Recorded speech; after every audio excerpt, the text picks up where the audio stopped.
हाय प्यारे बच्चों, आप हैं हमारे समतल MK48 अकेडमी में आपका स्वागत है। अगर अभी तक आपने हमारे चैनल को लाइक और सब्सक्राइब अगर नहीं किया है प्यारे बच्चों तो कर दीजिए, क्योंकि इकोनॉमिक्स से रिलेटेड क्वेश्चन हमारे चैनल पे अपलोड होते रहेंगे प्यारे बच्चों, जो एग्ज़ाम के लिए काफ़ी इंपॉर्टेंट हो जाता है प्यारे बच्चों। चलिए आज मैं आपको बताना चाहूँगा इम्पोर्टेंट क्वेश्चन इकोनॉमिक्स का, क्लास 12th का, अर्थशास्त्र का, जो सभी सेक्शन के लिए ज़रूरी होता है प्यारे बच्चों, चाहे वो आर्ट्स हो, चाहे कॉमर्स हो, चाहे साइंस हो, ये सब के लिए इम्पोर्टेंट होता है प्यारे बच्चों। तो इसीलिए आप क्या कीजिए कि हमारे चैनल को सब्सक्राइब कर लीजिए, जितने भी हमारे नई वीडियो अपलोड होंगे वो सबसे पहले आपके पास पहुंच जाएंगे प्यारे बच्चों। चलिए मैं आपको बताता हूँ इकोनॉमिक्स का 12वीं क्लास का 12th क्लास का अगला क्वेश्चन। चलिए, जो पहले तो वीडियो डाल चुके हैं इसके संदर्भ आगे पार्ट का वीडियो देखिए प्यारे बच्चों।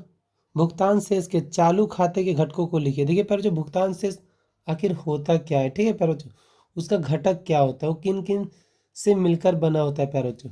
चलिए आज हम उसी के बारे में पढ़ेंगे। देखिए कहा जाता है प्यारे बच्चों कि भुगतान शेष के चालू खाते में निम्नलिखित घटक शामिल होते हैं प्यारे बच्चों। जो जो शामिल किया जाता है, चलिए इसको पॉइंट बाय पॉइंट समझते हैं।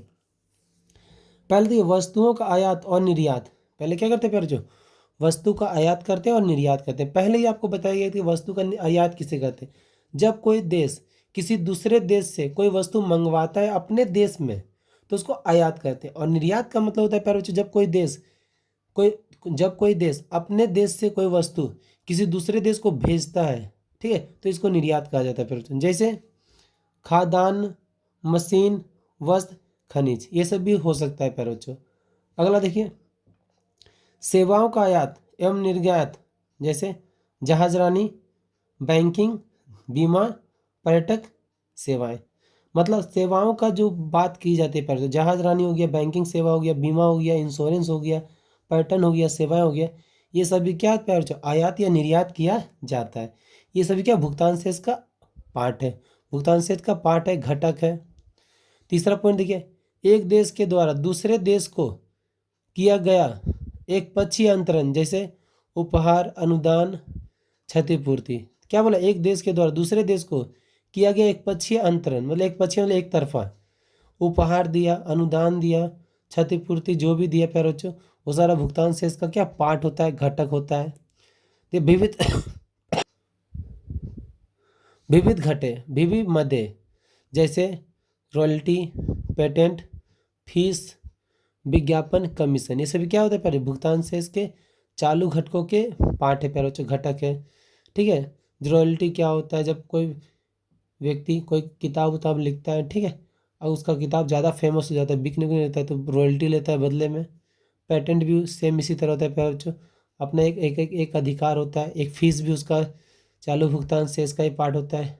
चलिए अगला क्वेश्चन देखते हैं क्या बताया गया। समष्टि अर्थशास्त्र की दृष्टि से अर्थव्यवस्था के क्षेत्रक बाहरी क्षेत्रक का वर्णन कीजिए। देखिए प्यारे बच्चों, समष्टि से रिलेटेड बहुत सारा क्वेश्चन पूछा जा रहा है, हर सेट में देख रहे हैं, मॉडल में भी देख रहे हैं, तो ये लग रहा है समष्टि अर्थशास्त्र क्वेश्चन एग्जाम में पूछते प्यारे बच्चों, तो इसको छोड़ना नहीं और इसको क्या कंप्लीट कर लेना है। चलिए देखते हैं समष्टि अर्थशास्त्र क्या होता है। तो कहा जाता है समष्टि अर्थशास्त्र में समष्टि अर्थव्यवस्था के चीज़ों का अध्ययन कहता है, जैसे कुल उत्पादन, कुल राष्ट्रीय आय, बचत, ठीक है, रोजगार, कुल रोजगार।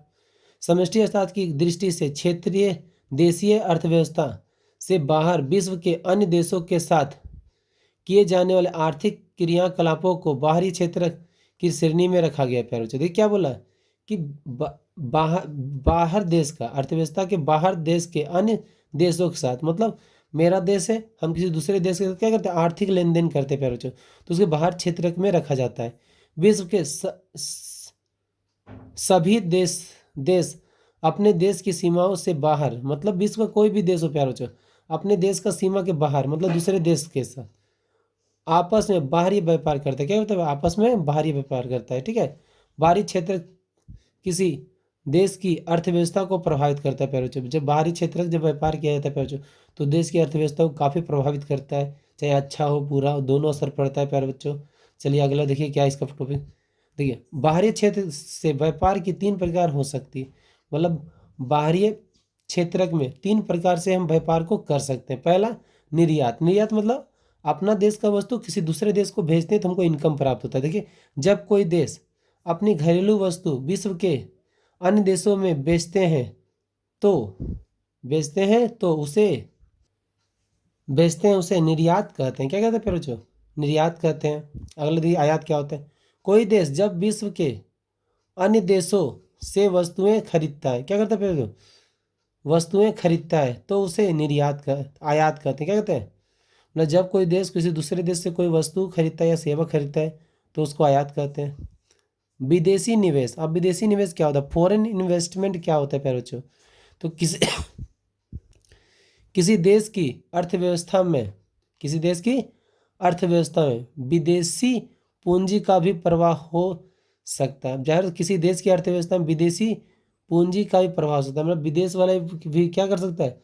उसके देश में वस्तु या निवेश या पैसा कर सकता है। अथवा कोई देश विदेशों में भी पूंजी का निर्यात कर सकता है। चाहे वो कहा जाता है कि कोई देश किसी दूसरे देश में पैसा लगा सकता है या उसके देश में कोई व्यक्ति पैसा लगा सकता है। जैसे मान लो मेरा देश है तो हम चाहेंगे दूसरे देश में भी क्या पैसा लगा सकते हैं, ठीक है, या कोई मेरे देश में भी क्या पैसा लगा सकता है।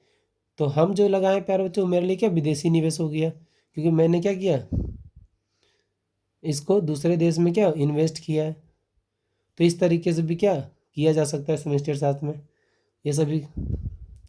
चलिए अब आगे देखते हैं क्वेश्चन क्या बोल रहा है। अगला क्वेश्चन, व्यापार अधिक और व्यापार घाटा में क्या अंतर है। देखिए व्यापार अधिक बोल रहा है और व्यापार घाटा, आखिर ये होता क्या है। तो चलिए इसको जानते हैं। अंतर लिखने प्यारे बच्चों इसी प्रकार आपको लिखना पड़ेगा, क्योंकि अंतर इस प्रकार लिखिएगा तो आपको हो सकता है एग्जाम में फुल मार्क्स टीचर या सर दे दें। देखिए पहले लिखेंगे व्यापार अधिक व्यापार घाटा, लिख दिए प्यारे बच्चों। अब देखिए इसको एक एक करके पॉइंट को करेंगे। देखिए जब देश का निर्यात आयतों से अधिक हो, जब देश का निर्यात क्या हो? आयतों से अधिक, ठीक है, निर्यात आयतों से अधिक हो, मतलब निर्यात ज़्यादा कर रहे हैं आयात कम हो रहा, तब यह व्यापार अधिक कहलाता है। क्या कहलाता है? अधिक। मतलब हम ज़्यादा वस्तु भेज रहे हैं किसी देश को लेकिन कम वस्तु मंगवा रहे हैं, ठीक है प्यारे बच्चों। तो यह हो गया अधिक स्थिति। व्यापार घाटा क्या होता है? जब देश का निर्यात आयतों से कम हो, जब देश का निर्यात आयतों से कम हो, निर्यात क्या आयतों से कम, आयत से कम है प्यारे बच्चों। मतलब कहा जाता है कि हम ज़्यादा वस्तु तो मंगा रहे हैं लेकिन अपना देश से कम वस्तु को क्या भेज रहे हैं किसी दूसरे देश में, तो ये व्यापार घाटा कहलाता है। जाहिर सी बात है प्यारे बच्चों।